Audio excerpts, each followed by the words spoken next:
All right, we are going to go ahead and get started. Just a couple of quick housekeeping announcements. Want to let you guys know that we are recording today, and we will be publishing a copy of this recording on our website. So you'll be able to see that at infrascale.com/webinars within about 24 hours. Also, if you'd like a copy of these slides, we are going to be sharing a copy of the presentation. We're going to share a PDF in the handouts.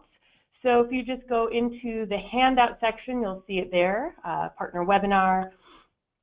And then finally, the Q&A. If you have any questions throughout the presentation, just use that Q&A to post those in. We are going to be having a giveaway, so the person who asks the most relevant and on-topic questions will be winning a $50 Amazon gift card. So make sure to get all of your questions in. I'll give you guys a reminder of that throughout the presentation as well. So the topic for today, we have a success story, how to sell ransomware protection to your clients. And presenting today, we have two presenters. One is Joe Maury. He's the CTO and founder of Network Ballistix.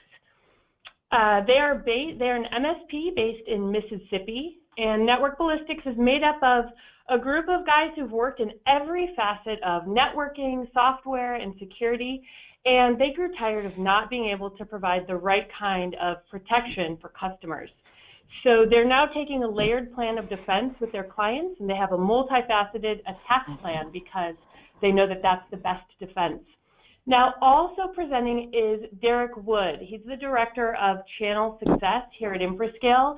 And Derek gave up his past career in professional ballet and contemporary dance to join the tech industry. And he's been at InfraScale for nearly 10 years. So let me pass it over to them. Take it away, guys. Today's webinar is going to be a little different. We're going to spend just 10-15 minutes talking about InfraScale just so everyone's on the same page. And then it's going to be turned into the Joe Show, and he's going to talk about how he's found success in providing ransomware protection services to his clients. And we thought it was great to kind of bring our community of partners together to share different ways of winning. And then we'll end with some Q&A at the end. So we're going to get started first with our first of two polls. So the first we'll launch right now is, when it comes to ransomware, which of these best describes you? A, yes, we've had clients victimized by ransomware and they lost data. Or B, they were victimized and they had to pay out to recover. C, no, they never experienced. And for our active partners on the line, I hope you have a no answer of D, which is they were hit, but we told ransomware to take a hike because InfraScale DR is awesome.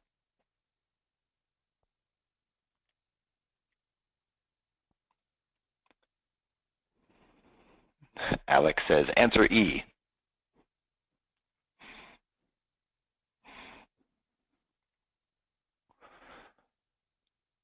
All right, just over half of you have voted. A couple more seconds.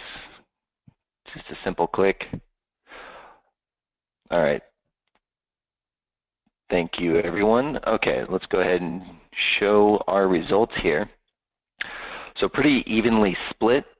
We have 32% saying yes and lost data, 26% saying yes and paid out, and then 42% saying no, have not experienced this yet with the customer, which for me is surprisingly high.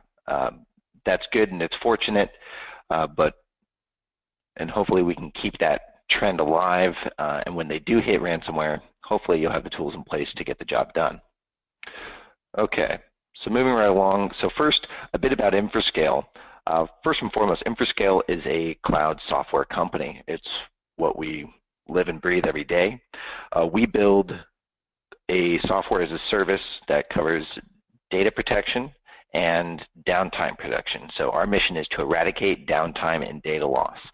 And because we're a technology company and we focus on owning all the critical components of the technology, it gives us the flexibility to give such a strong product at such an affordable cost. And it's kind of on par with the history of InfraScale. We did the same thing with online backup in the mid-2000s when that was first coming along, and we brought it back to the mid-market. And now we're doing that with disaster recovery as a service and really kind of breaking the market open. One of the accolades we got last year really kind of proved that from Gartner, when in 2016 they named us as a leading visionary. And for those of you not familiar, when Gartner says visionary, it actually means you're already delivering on that kind of market-breaking vision. So we have been, and it's been great, and we've been having tremendous growth, and we hope to continue that with you all today. So we're going to start off first by just talking about, of course, the Wannacry ransomware attack that happened in the last week and a half, 2 weeks. With Wannacry or any ransomware, it's really not the ransom that's the bad part of it. That's not what's going to take you out of business or really cause any pain. It's the downtime. Wannacry was unique in really two aspects. One was the sheer reach, in that their campaign was truly global and impacted so many countries all over the world and so many businesses. And they were unique in that they gained their exploit from the NSA. So it was really those two components that made it kind of special. Otherwise, their execution of the campaign was really quite junior, which is why we consider this to be a milestone of things to come. There will be bigger attacks that will be more successful and that will be more sophisticated.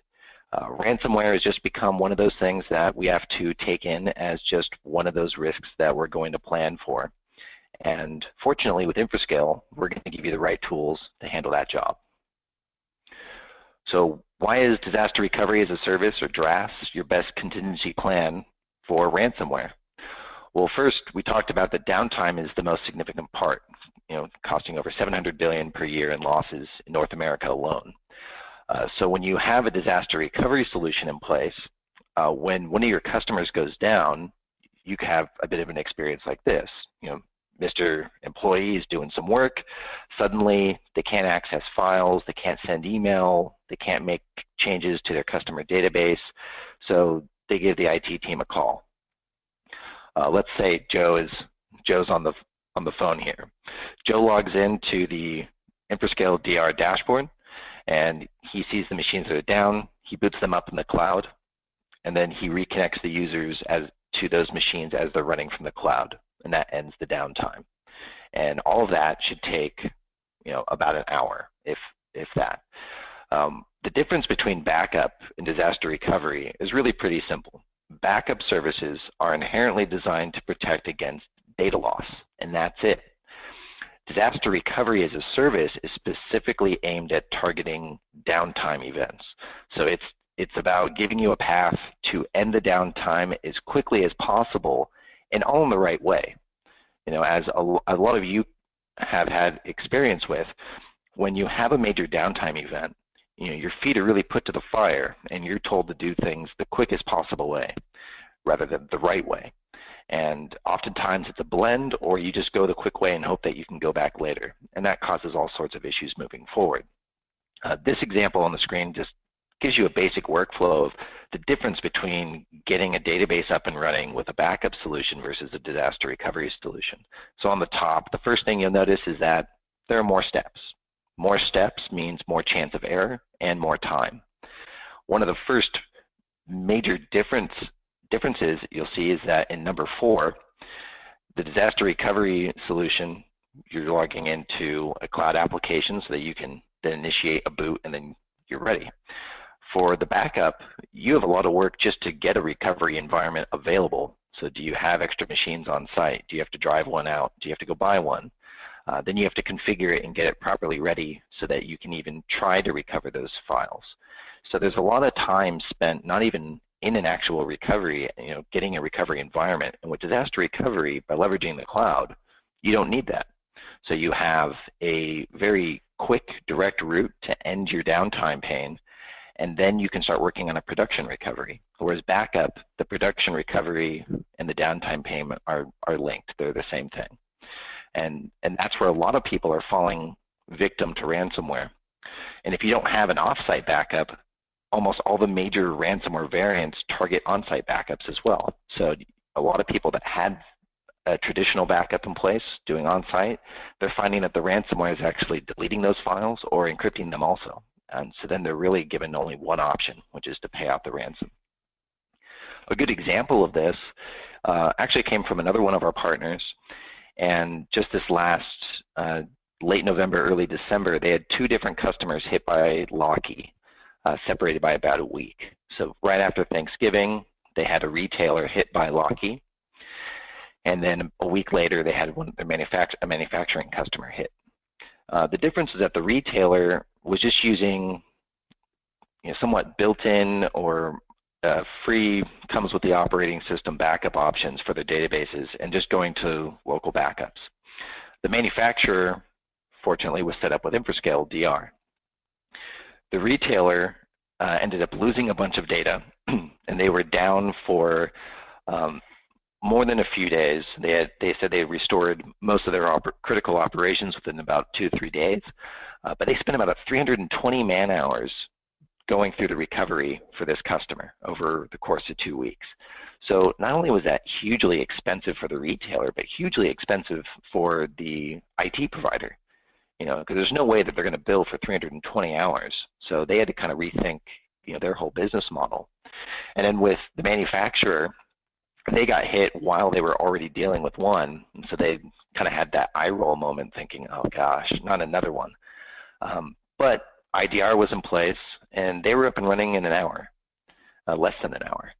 So it just goes to show that, if you put a good plan together and you really understand what it is that you're facing out there in the market, having the right tools for the right job is going to be critical, not only for the happiness of your customers, but also for the success of your business. So going into our solution in a little bit, we guarantee that you can boot any machine into our cloud in 15 minutes or less. And that's a guarantee, part of our SLA. And there's no one else who's really doing that. And a lot of the reason that you don't see this more commonly is because no one else owns the technology that's handling this type of recovery. We even tried it with kind of an out-of-the-box Amazon solution, and it just wasn't fast enough. So we ended up building our own backend. When you go with the InfraScale solution, you have 2 parts. You have your InfraScale Cloud Backup to help protect against data loss for any machine, so branch offices, endpoints, and then you have your InfraScale DR solution for your critical systems that really need to have a protection against downtime. And it's important because we've also seen customers that get hit by ransomware and they only have the backups for their critical systems, but they have to pay out the ransom anyways because the ransom came in through their end users and all their end users' data was encrypted, and so they had to pay to get that data back because it wasn't being protected by anything. So it's really critical to have a complete solution that combines both of these. The way it works is that you have your endpoints, and then you're going to have agents. And if you're in a virtual environment, we have an agentless integration with both VMware and Hyper-V. You configure the agents, and then they're going, and for DR, the first backups are going to go to our on-site appliance. Once it's at the on-site appliance, then it'll be replicated to our cloud. For the InfraScale Cloud Backup, it's a direct-to-cloud backup. So you install the software or deploy the software across your network, and then it'll back up the data directly to our cloud. So they don't have to be on the same network as the appliance. They can be traveling wherever they want, working from home. And you have the choice of going to our cloud, or you can set up a private cloud if that's something that you already do. I know a lot of you who have been Commvault partners for years are already kind of set up to do this, and maybe that's something you want to continue doing, or maybe that's something you want to stop doing. You have the flexibility to do either with us, and that's because, again, our ownership of the technology allows us this flexibility. And then all this is managed and controlled through Essential Web Dashboard.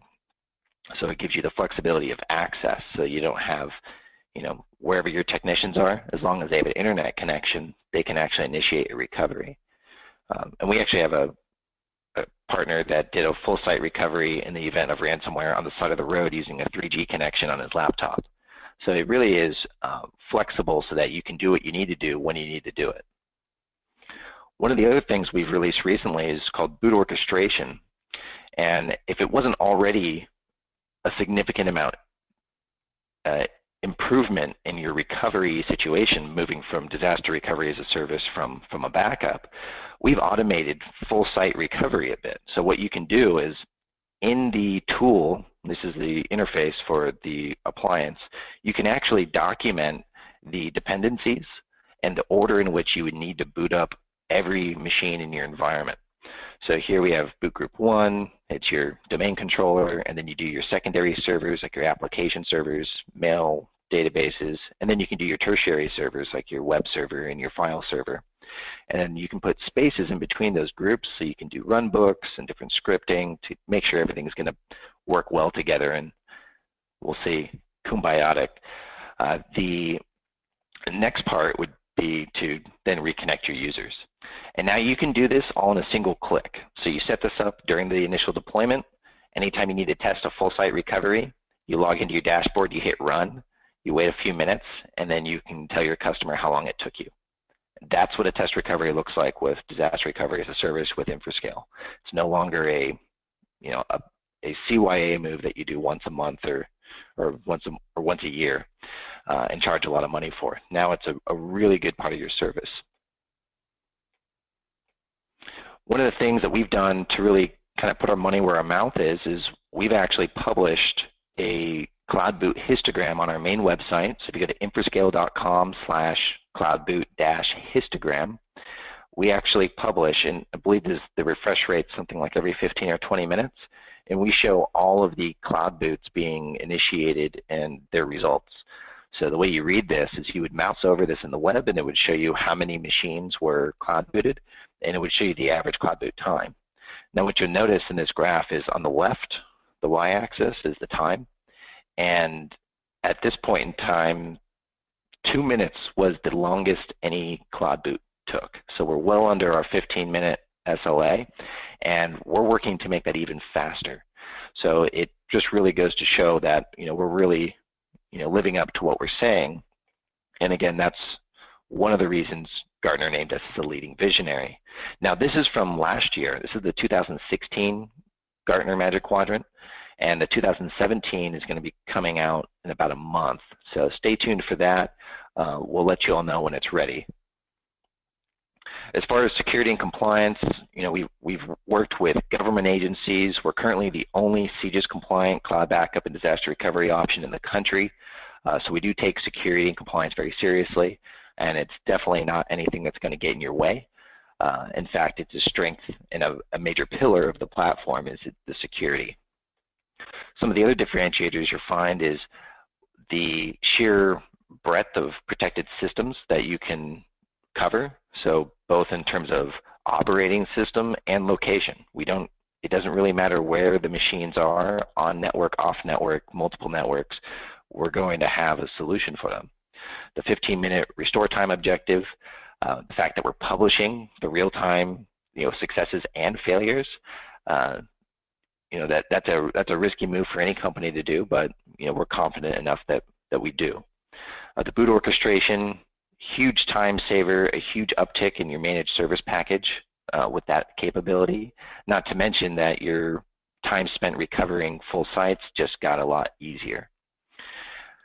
And then really it's just, you don't have to worry about dealing with a box pusher. It's all about a subscription model. One of the things we wanted to do when we entered the market is we didn't want to fall into the same mess that we saw other providers put partners through, which is, here's 6 pages of different hardware configurations. You tell us which one you want, and that'll determine your price. We take all that out, and we make it just based on how much data you need to protect. And then we're going to give you an appropriate appliance to handle your environment. And that'll be part of you talking with our staff and our techs and making sure that everything's good. And we don't have any use triggers. We had a partner a couple weeks ago I was talking with, and He didn't have any ransomware examples, but he did say that he had a customer that had a hardware failure, so he booted up everything in the cloud, and for 2 weeks he ran the whole business from the cloud while they did a new plan, order, delivery, and install of all new hardware and software on site, and then they recovered from our cloud to their on-site, and he said it was perfect. And that didn't cost him anything extra.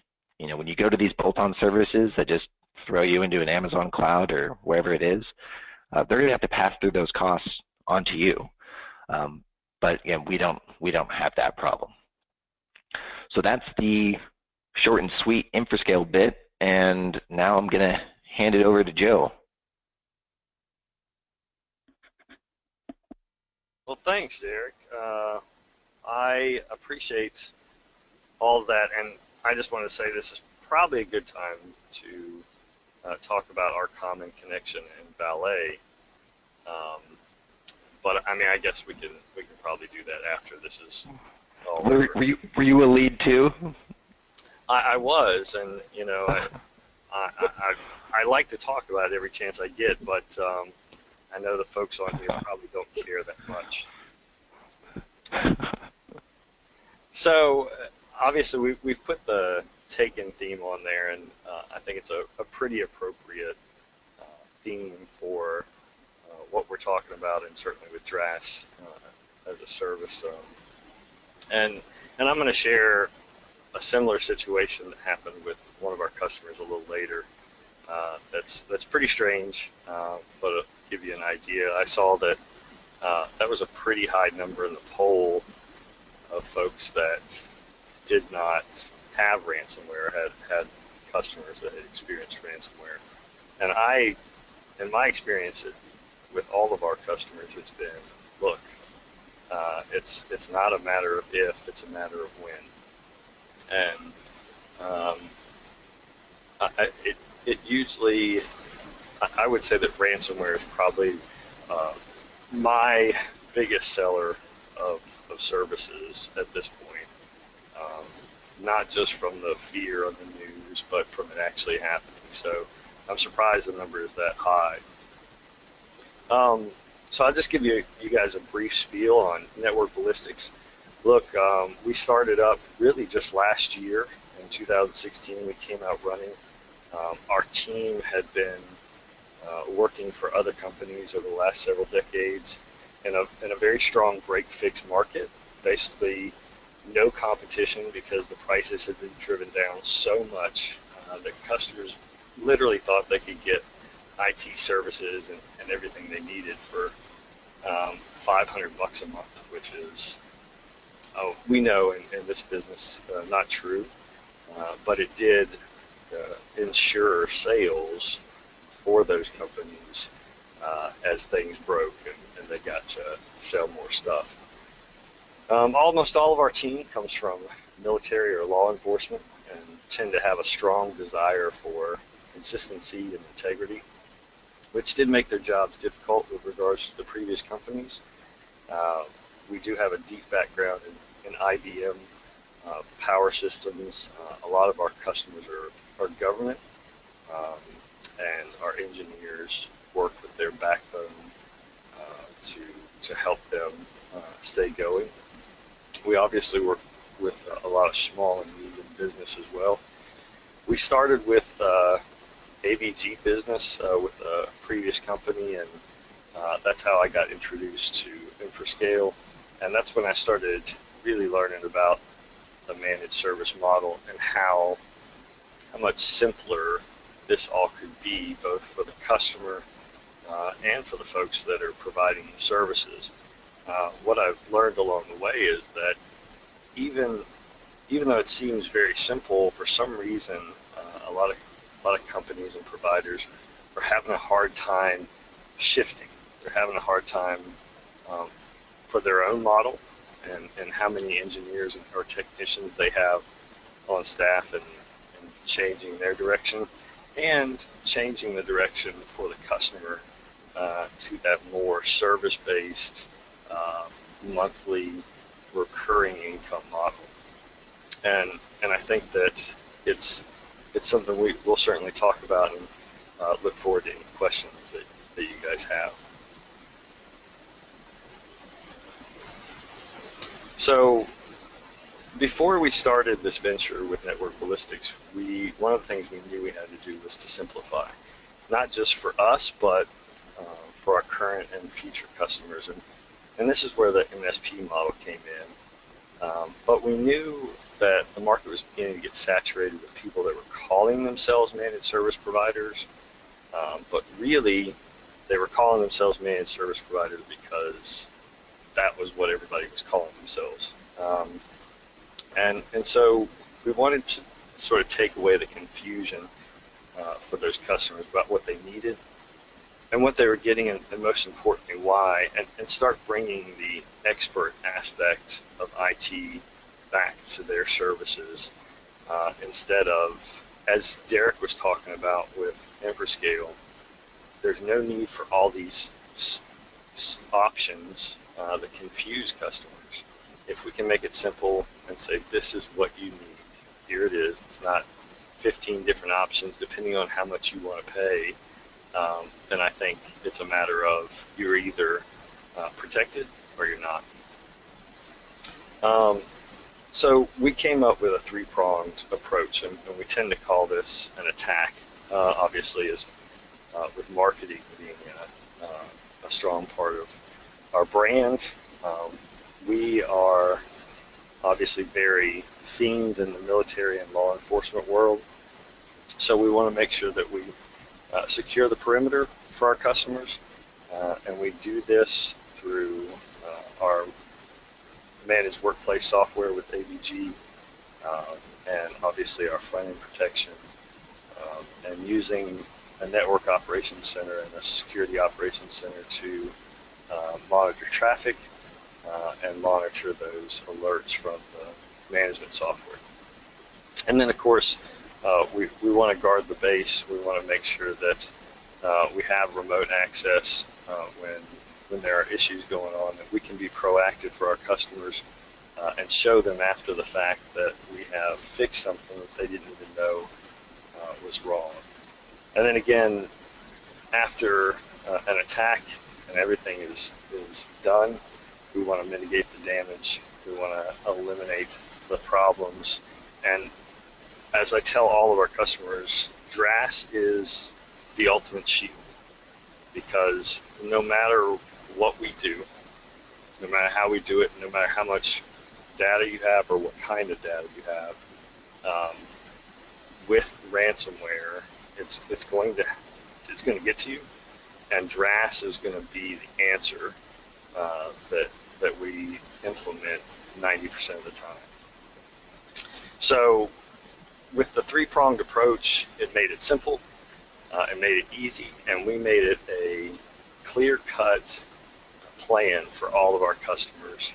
There's certainly some room for customizing inside that plan, but as the IT experts, these are the three things that we have to cover. And if you want to take something away from your plan, like DRAS or firewall or antivirus, then you're now taking a component of this approach away, which means we can't actually guarantee the security of your network.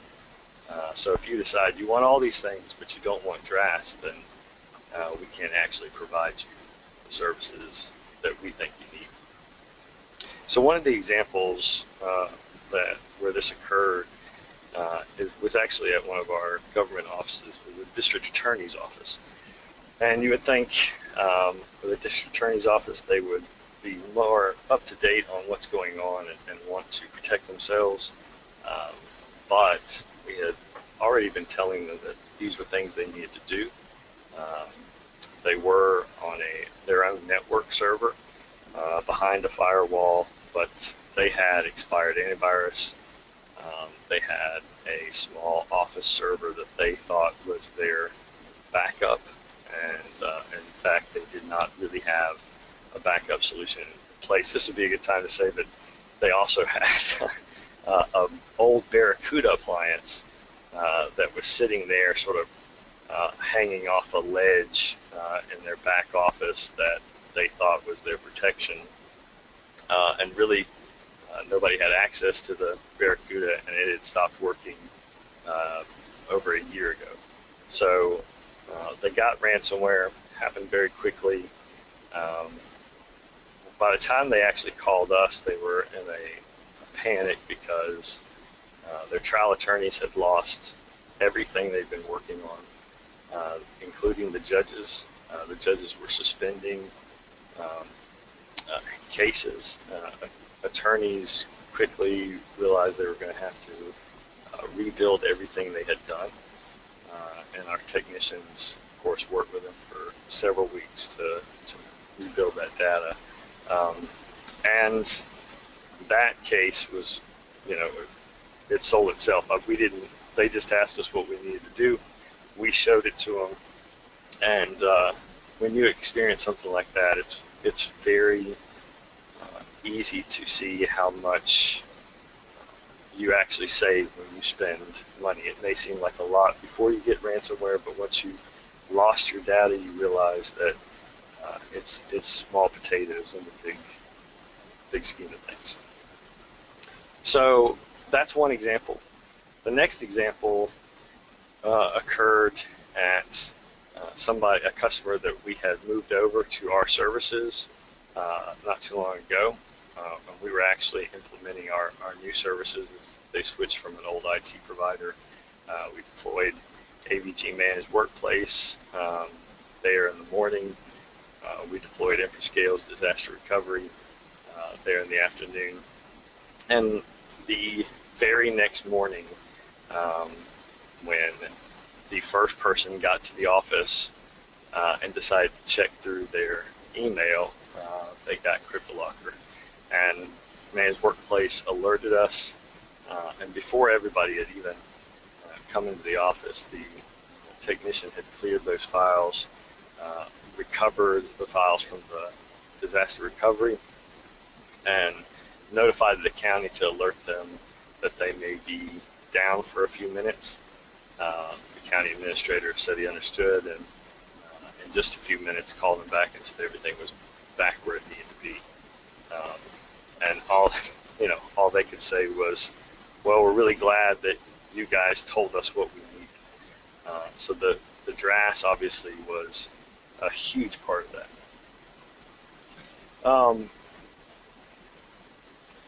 Go ahead. So this is an example of one of our new customers that came to us, and this is a police station. The police chief called me and said, look, we were told that you could help us. All of our servers got hit. We were working on a case with the FBI, and we have never seen this before. I've heard about it. I didn't think it would be something that could happen to us. When we couldn't get those files open, we immediately called the FBI, and they just said, pay it. And so this police chief was just blown away by the fact that the FBI could not help them. And then he showed me these articles where his team had actually worked on these cases where people had called the police department for help when they got hit with ransomware, and he said, I wish I had learned something from that, but I learned absolutely nothing.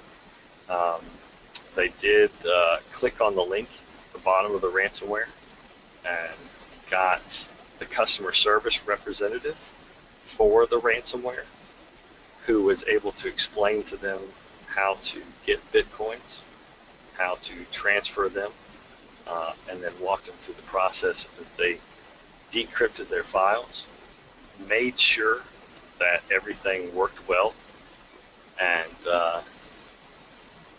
even negotiated a little bit with them on the price. So for them, it was just an unbelievable experience where this police chief was talking to the person that was holding him ransom. He is in law enforcement, and he could do absolutely nothing.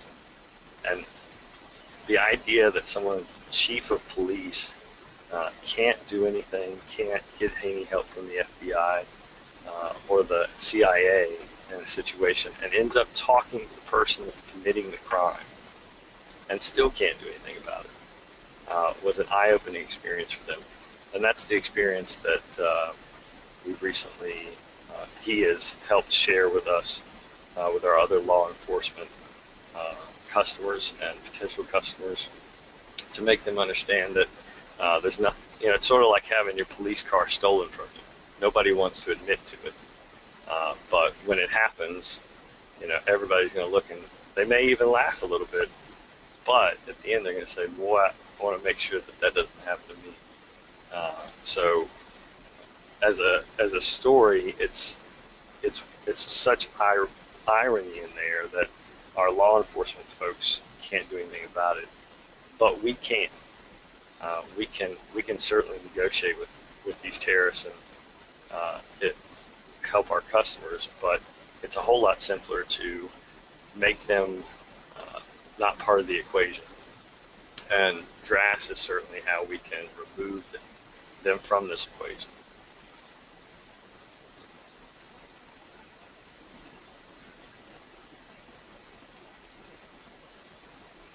So when we position these services for our customers, we do not, like I said before, we don't give them a whole bunch of options. We give them a single solution that we say will work for them, and we know will work for them because of the examples I've given you, because the services we provided before, and it works on a per user price. So the break fix market, I know everybody's talking about how they're moving away, and service providers are moving away from the break fix, but the truth is most of them are still using that model while trying to provide these new services. And in order to flex and provide the right kind of services for these customers, like DRAS, you have to change how they think about receiving services. As we see Microsoft Office and Windows and all these other services move to a monthly pricing, we have to make sure that they understand that the one-time sale is not helpful to them. It's certainly not helpful to our businesses. Having that recurring monthly income is what we want. So the all-inclusive approach for us has been, we're going to cover our three prongs. These are the things that fall underneath all those. This is how much it costs total, and then we break it down based on the users of that site. So for instance, if we're providing 4 terabytes worth of DRAS, we're going to take the price that we would charge them for that over the year. We're going to break it down and divide it by the number of users they have at that site, and provide them with a per user amount. So in this case, a one-time sale for antivirus, maybe $2,200, for remote management, maybe around $5, backup appliance, maybe around 11.5 or 12. So you end up with a nice sale margin, but you're going to have to come back in a year and sell it again, and convince them that they've got to either upgrade or renew those ports. And that is something that many people are good at, and it works for them. For me, I know that my experience has not been in sales. Like I said, our experiences have been in law enforcement, government, and in my case, military. But I was also a psychologist for 15 years. And at the end of the day, people just want to be able to trust. And they want it to be simple. And the simpler it is, the more they can trust. And I mean, that's why nobody on our staff is called a salesman. We're not ever selling anything. Our goal is to provide and to help. And these are what these services cost. I'm very upfront with our customers. Look, we make money off of this. We make a small percent off of each one of these services. That's how we make the money, instead of trying to come back and keep selling you stuff. We're building in what we know is going to work. And if you come back and you feel like it doesn't, then that's something that we can discuss. But we feel confident about this. We know that if you implement this, you're going to be happy with it. So moving to that per user model makes it an easy price point. It makes it more understandable because we're paying for the people, not necessarily some stuff we don't understand. We're paying to protect the people that work here, and this is how much it costs, and for each one of those people they get these things. Now for us, we've made it all inclusive by including whatever software, help desk, remote services, technician hours, email, anything, you name it, we put it into our per user a month fee. For DRaaS, which can, depending on the customer, be your largest expense, but easily the most important. InfraScale has made that so easy with their model, and so it was a natural progression to include it into this model for us. And when we go to a customer, especially law enforcement, but anybody, and say, what happens if you don't have your data? It changes how they look at those things. And especially with our law enforcement customers, the CJIS compliancy, or the CJIS compliant data center is a huge, huge point. And what I give to our customers is just a sheet that CJIS has given us that shows how much protection they have from their parking lot to their servers, and what they can do to stop people from getting in. And that alone has had tremendous impact on how important their safety and data means to us, and how much we place the importance on DRaaS, and then of course sharing them with them the examples. So we take a lot of technology and safety for granted, so do our customers. So much about things that are happening are usually happening to other people and other businesses. So I don't tell them that it may happen to them. I do tell them it will, not as a threat or a warning, but as a matter of fact. We've seen over a 500% jump in ransomware over the last 18 months at our customers. And as I said before, ransomware is the biggest seller of DRaaS for me. It doesn't necessarily mean that I have to always use an example of ransomware, because it's already happened, and word of mouth makes it easier than anything. So I'm sorry, Derek, I think I went over a little bit on time, but I'll let you throw it back to you. No, we all enjoyed the dance. All right, so I hope everyone got out of that, or got something good out of that discussion and how Joe operates with his team and his customers. And we have a lot of good questions coming in. So we're just going to throw this out here. You know, your next move, if you're not already a partner, you know, come sign up and get a demo. See it work firsthand. Become a partner and register a deal. And if you do all three of those things by June 30th, we have a nice little $250 Amazon gift card for you. So just in time to Amazon Prime yourself a little smoker or something before the 4th. So now we'll just go over to questions, and I'm going to launch our final poll here while we do this. And I believe, Carla, are you going to read out some questions for us to answer? Yeah, we have some questions that have been coming through while you guys were talking, and great presentation, guys. Thanks for all of the helpful information. Really useful here. We've got a couple of questions here, and what would be really helpful, guys, as you put your questions in, also let me know if it's directed towards Joe or towards Derek, and then that way we'll be able to get them answered quickly. So the first question looks like it's coming from Chester, and Chester asks, Derek, can InfraScale protect laptops and servers? Yes. So for the InfraScale cloud backup portion, you can deploy the software agent on laptops and servers, no problem. And for InfraScale DR, you can choose whether or not you want to protect laptops with that as well.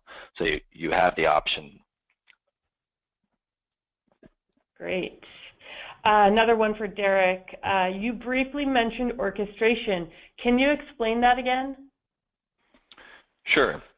So the idea behind orchestration is that, as we're building a service to fight downtime, we're looking at each component of a recovery and seeing what we can do to make those steps faster and easier. So when you have a full site recovery, there are a lot of dependencies on the different applications and servers, as you all know.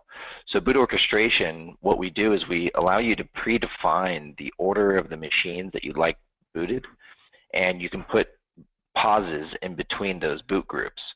So you can have your domain controller booted up, have a few minute break so that you can do some runbooks and some scripts, and then you can boot up your secondary tier of servers, your application server, mail, database, that sort of thing. And then the same thing, you can have a break, initiate some scripts, and then go on to your next group. And what it does is it not only reduces the amount of error that can happen during a full site recovery from somebody who doesn't know all the dependencies, because it's not often that full recovery steps are documented. So there's going to be some discovery during your recovery process. With boot orchestration, we take that discovery out of it, and you just have one button to hit, and then all your machines are up and running in the cloud.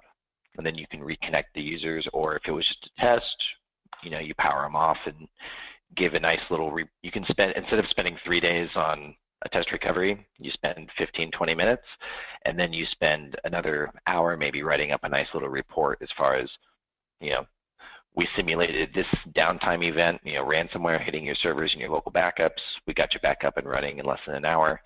According to your downtime costs, that should be less than $1,000 that you potentially lost. Sounds amazing. All right, next question is from Joseph. And Joseph asks, looks like this is for Joe. You show technician hours. How many do you include per user each month? Does it only apply to certain supports? So, great question. The technician hours we have are for on-site hours. We include, depending on the size of the customer. So if it's a 50 user environment, we typically include up to 20 hours a month. But keep in mind, our goal in this is to not ever be out there.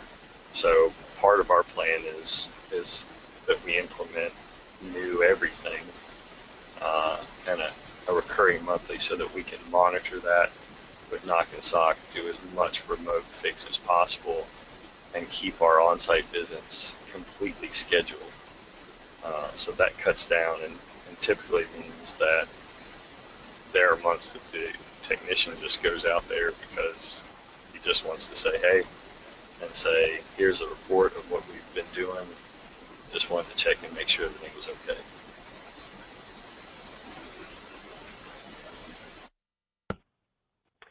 Another question coming for Joe. This question is from Doug, and he says, so a 30 user account would cost the customer 90 by 30, so it would be $2,700 per month for DR? It's not just for DR. Again, this is an all-inclusive model. So you take all the services that you're going to offer and break them down into a monthly fee. So DRAS is going to be a part of that, but everything you offer is going to have a per user price. So DRAS may be $6 per user. Now, if there's 70 people, that price may go down to $4 per user. But all of your your services are going to have a per user fee. So AV maybe $2 a user a month, Exchange maybe $7 a user a month. So all of your services are going to be built in, and then that total per user fee is where you go from. All right. A question for Derek coming from Joseph. How do we know the on-site device doesn't get infected as well? A great question, and it's what ends up happening to a lot of people who have to pay out a ransom, because as we discussed, ransomware, the exploits and the software itself evolves. They have product roadmaps. These are organized crime units. It's not just some lone shark in a basement. And so now that it's common for the major ransomware variants to eliminate local backups, one of the things that is nice about the InfraScale DR appliance is that it's not just an open NAS device or open storage that the administrator has access to. So again, it all goes back to, it's our technology. So it's sitting on proprietary file systems that we've built to increase the efficiency of how it works, so deduplication, the encryption, recovery. So if the ransomware variant gets full admin rights to every domain on the network, it doesn't matter in terms of our appliance. It's going to be locked up. The only way that you can protect yourself from ransomware today is to have an offsite option. Fortunately, with InfraScale DR, your backups are going to be secured both on-site and off-site. Great. Next question is coming from Chester, who asks, Joe, how do you overcome the objective that this solution seems too expensive? Well, I mean, that's a good question. There's a couple of different answers to that. Obviously, it depends on the customer and what they think expensive is. Expensive is relative.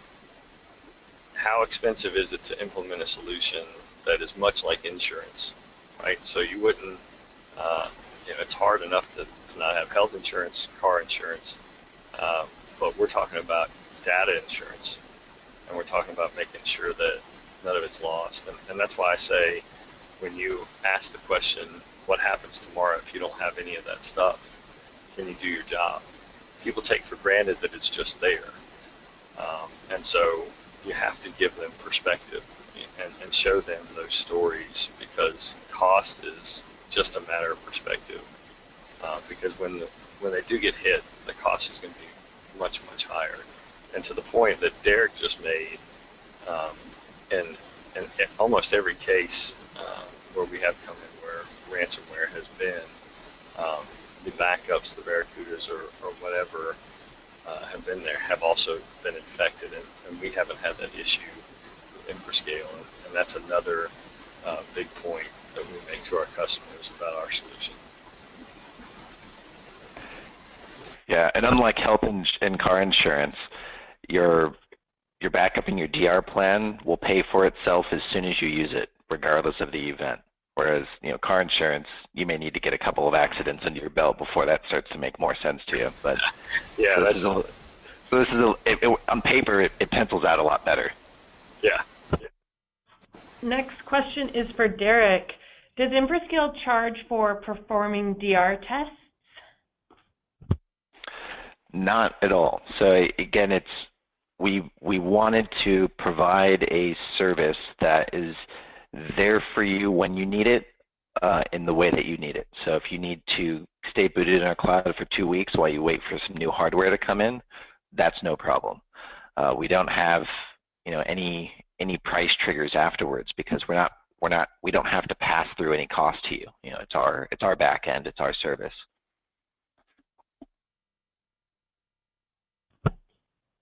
And there's a question here from Bernard. He's addressing it to both Joe and Derek.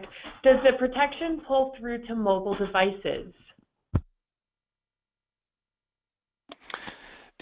I'll start. The InfraScale Cloud Backup does have mobile device support for backing up files from iOS and Android.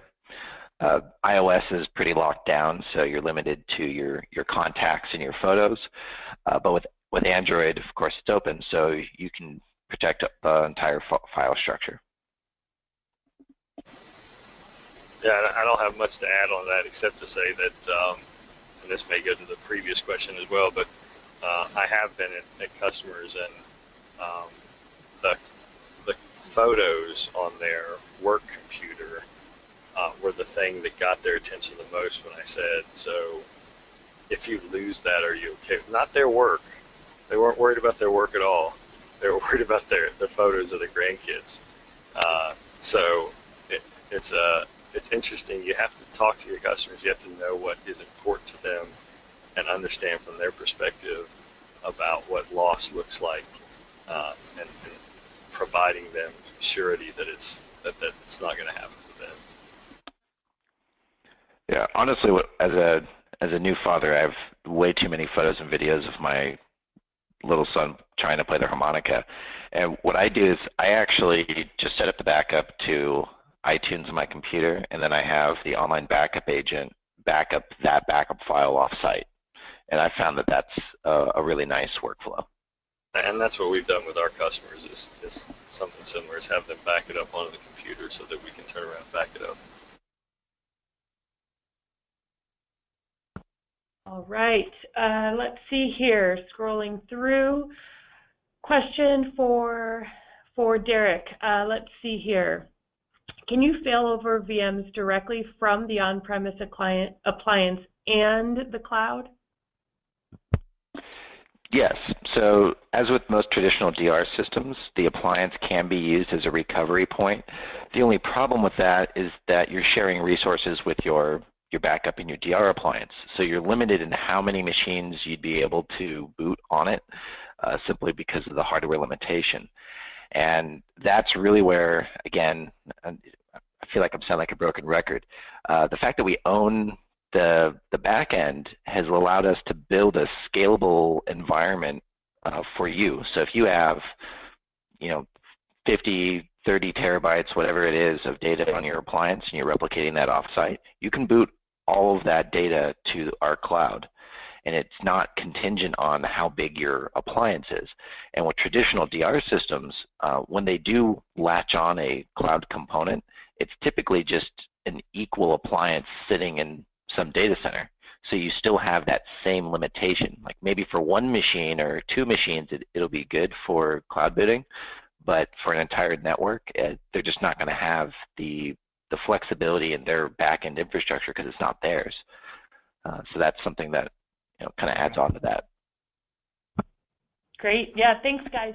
Now, I'm just paying attention to the time here. There are more questions rolling in. Unfortunately, we are running out of time. So if you did not have your question read, we will follow up with you via email or phone call to get that question answered. So I wanted to thank everyone for joining us today. And because we were doing that giveaway as well, looks like Joseph has asked the most relevant and on-topic questions, Joseph M. I'll go ahead and send you an email after this presentation to get you squared away with that. And again, thank you everyone for joining us today and for your time. Thank you, Derek and Joe, for the great presentation. We look forward to working with you guys in the future. Thanks. Dance with you later. Thanks, everyone.